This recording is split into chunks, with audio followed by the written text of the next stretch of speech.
Hello, welcome to the first episode of the Stirling Business Podcast. I'm delighted that our first guest that we have today is the Lord Provost of Stirling, Elaine Watterson. Elaine has visited us several times now over the course of the last 6 months as we've been getting our project in Stirling up and running, and she kindly offered to be the first guinea pig, the first guest on our podcast today. I was really excited when Elaine said that she would be interested in partaking because she has a real passion for business, and hopefully that will come across when we start the discussion. So, welcome, Elaine. Thanks for coming along to King Street. Thank you. It's a pleasure to be here. You know, I've always loved this place. What is it you love about it? I love the quality that is here, actually. It blew me away when I first came in, and to know that we didn't have anything else like this in Stirling, and looking to the future again, which we'll go on to no doubt, as to, you know, the development that we are hoping as a council that will happen within Stirling, with obviously the film studios coming along. I just thought it was, you were perfect for Stirling as it is at the present moment in time. And I love the idea as well that there was the office space and the meeting rooms and event space, and it was so well finished and so well done. So yeah, I was bowled over. Great. So we had you back 2 weeks in succession. So Yeah. you came back on the following week after doing the grand opening of our business to do exactly the same with one of our clients that we have on site. Yeah, fantastic. Aggie, Norwegian client, wasn't it? That's right. Yeah, they were lovely, weren't they? And they were so excited. But yeah, it was a great day. Yeah, and they're still thanking me for the piper starting to play outside, but I said that was down to you. Yeah. It was quite nice for the Norwegians. I'm sorry. I just cannot lie here and say that I planned that. Fantastic. So we know you're passionate about business, Elaine, and in particular business in Stirling and Stirlingshire. Absolutely. So tell me a little bit about your past and how you came through your career before you ended up doing the wonderful role that you do today. Well, previously I lived down south. I lived in London and Twickenham, although because people who live in Twickenham wouldn't say they live in London. I can sense a bit of a rugby fan in there somewhere. I'm a rugby fan, so it was a match made in heaven. And my last job in climbing through the ladder of accountancy was that I was a senior tax manager in Deloitte's, looking after high net wealth individuals, SMEs, and estate planning. And when I decided to move back home, following the death of my father, actually, I decided that I'd start working for myself. So I was really, really lucky in that most of the clients that I had came with me.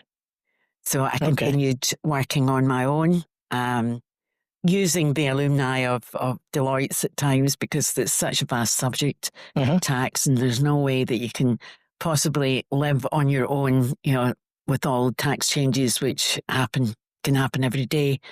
So I was very fortunate. So there was me working in an office in Callander. Okay. I still keep in touch with people from Deloitte that I worked with. Great bunch of people. Still in the alumni. And so that was how I got to be interested in business, because one of the things that I did through that were looking at, especially in estate planning, and looking at SMEs was, what's the destination? How do we get there? What's the planning that we've got in family businesses, especially, which was an area that, I was incredibly interested in, and how to have that succession planning and going forward, not just for the company in itself, but the family. So it was always good. I always find it incredibly interesting. So how did you become the Lord Provost? Oh gosh. Well, I was elected as a ward councillor for Trossachs and Teeth in May 2022, which is a baptism of fire, a vertical learning curve. Nobody can tell you what the job is going to be like. It's just unbelievable. And so I was fulfilling my role as a ward councillor on various committees, and then the previous provost stood down. And so they said, who would like to go forward for it? And because of the job I had done in London as well, and I had done a lot of what you could call meet and greet. And although I didn't know the full capacity of what the civic role was, I thought, well, I can do that. You can definitely meet and greet, yeah. Yeah, thank you. So I thought I can do that. So, and then I was elected to be provost then. Okay. And then it was the Lord Dean and Lord Lieutenant that made the appropriate approaches to the authorities due to Stirling 900 and in celebration of 900 years, celebration of the Royal Borough, that the provost should be appointed as Lord Provost. Okay. So that actually, I was told about that a year past in the summer. It didn't become official until November, but it's a fantastic honour for the city because, if when I go as Lord Provost, next Provost will be Lord Provost ad infinitum. So it's just a fantastic honour. I still can't believe it. So you got a huge promotion in the first year? Well, I got an uplift. It wasn't it? It was. It was really good and such an honour. But you don't see it as a personal honour because it's not mine. I don't own it. It's Stirling that owns it. So I did see it really as a fantastic honour for Stirling. Oh, great. Well, it's fantastic. And you're obviously very passionate about the businesses in Stirling. Yeah. Okay. And you've been here several times, and that, every time that we've spoken, I can see that and I can hear that in your voice. So, obviously I'm representing a business within the city centre, like a lot of, a lot of other kind of local retailers and local businesses. But what makes you so passionate about business and helping and seeing business owners succeed? I think one of the things that I've come from in my career is seeing that entrepreneur taking a risk, putting his life in his line, mortgaging his children almost, or her children, and the passion that they have and the drive that they have to make that particular business successful. Now, you can take many levels of that. It could be the person who's sitting originally at the kitchen table, designing something, creating something, baking something, whatever it would be, and how to move that, passion that they have upwards. So it's I've always been a great believer in business that from little acorns, etc. So everybody has to start somewhere, and it's been able to provide that encouragement, enthusiasm that they have because they have, sold out everything to actually start up this company, to make sure they're getting is every bit of support they can possibly get to make that more successful. Because from that person sitting at the kitchen table, they'll go on to employ one person, they'll employ 5 people. And before you know it, depending how lucky they are and how the stars are aligned and how hard they work, it could be 50 people we're looking at. So it's, that's how these companies, and to me, the SMEs of the UK, of Scotland, of the UK, are the backbone of this country without a shadow of a doubt. They are the ones that then go on to provide that enthusiasm to the next manager who can go off and start his own business, and they will give advice. They're never selfish. Entrepreneurs are never selfish about how they got there. That's great. No, it's great to hear that. And, that definitely comes across in terms of how you kind of represent yourself and how you talk to businesses. The council used the term community wealth building a lot, okay, in terms of a tagline. What do you see? What do you think they mean by that in terms of what are they trying to foster in the community with that phrase? This has been developed within the council and the thriving communities. There's about 6 different pillars as to how we should go forward, and that can be in sustainability and transport, and providing business support, and the communities that we're talking communities wealth building. It actually was passed down by the Scottish Government as to how we can envelop everything that we need within a community. And the best thing within any community, no matter how much you try to point it in the right direction is the people. Mm-hmm.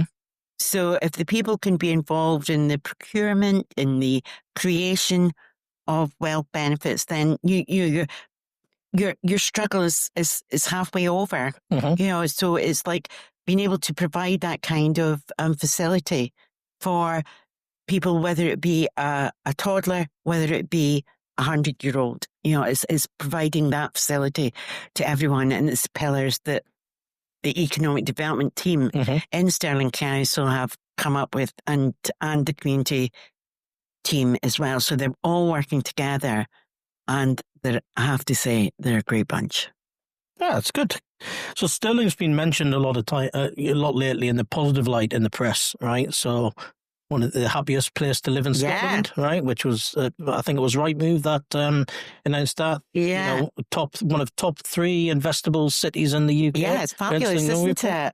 I mean, it's just like, I often say that Stirling, people say it's the heart of Scotland. I say it's the beating heart of Scotland. I was so chuffed to read all those things. They all came in very short succession, yeah, they did, right? Actually. Yeah. And it was like one thing after the other. So when I was actually doing any speeches, I always had another one to insert as what we were doing best. It comes down again to the people. It's only the people that can lead this, and the way that we embrace tourism, the wonderful facilities that we have here for our tourists could do better, are doing better. But things will definitely get better. But, to have Stirling Castle, this magnificent building, which I think was the second most visited tourism spot that you pay for in Scotland. So, and I always say, when I meet any visitors, Stirling Castle is much better than Edinburgh. Yeah, I think, I would definitely testify to that. And I think a lot of people who've been to visit both would probably testify to that after having visited as well. Exactly. And we have the wonderful museum there as well for the Argyll and Sutherland Highlanders. And it's just down from there, we have beautiful Church of Holyrood and Cowans. Wallace Monument. I mean, what a beautiful city we've got. I mean, I wasn't born in Stirling. I'm a blow-in. But I like to describe a blow-in, yeah. I like to describe myself as an adopted daughter of the Rock. Okay. Because people who are seemingly born within the Rock, a bit like the Bow Bells in London, they're the only ones who are genuine Cockneys. It seems to be it's only people who are born within the distance of the Rock who could be a son or a daughter of the Rock. But I like to say that I'm an adopted daughter of the Rock. Brilliant. Excellent. So from an industry perspective, there are obviously, Stirling's becoming famous for a number of different industry sectors. In particular, the one that's very prevalent is film and media. Yeah. And we have a film studio on the horizon, not too far away. How exciting. Which is fantastic. It's certainly going to be great for our business, and I'm sure all the other local businesses within Stirling when that happens. God, the possibilities with the film studios. I mean, who would have thought, say, 5 years ago, that Stirling could be the home of the largest film studio in Scotland? And it's just, such a revelation that it's going to happen. But, we have, the skills within University of Stirling. It's one of the top film and media universities in the UK. We've got some wonderful creative industry within Forth Valley College. But it's not just the creative industry, the knock-on effect that this film studio will have to everywhere, and including tourism again, which, I've never quite understood it myself, but how people like to come and see where something was made. That will obviously, help our tourism again. And, but it's just the local procurement of supplies to the studio, the children learning different skills and trades, the whole plethora of skills that are going to be required to service a film studio is just fantastic. And the opportunity that gives to our young people. Oh, yeah. I mean, it's certainly going to help massively in terms of kind of generating a new workforce, a local workforce to be able to support that industry sector, especially if we've got the likes of Stirling University and Forth Valley College offering media courses to support people's careers. Yeah, well, I mean, I don't know whether or not they had a crystal ball at Stirling University when they were rated one of the highest for film and media studies, but it was certainly going to pay dividends when it's fully running. Yeah, and I guess it's very timely with 30th anniversary of Braveheart, the movie. I went to the talk up at the Monument last week from Dr. Tom Christie, which was fantastic, just to kind of get to understand some of the history. That the film was effectively made. Yeah, of course. I mean, we have had number of films being made here for the fantastic locations that we have around. Stirling is just not the city. It's a huge constituency, most of which sometimes I think is my constituency, but it's a huge constituency. So we had, for example, Outlander has brought many visitors. We've got Doon and Deanston again, which is my constituency, and the Holy Castle Grail. And the Holy Grail. Yeah, fabulous. Yeah.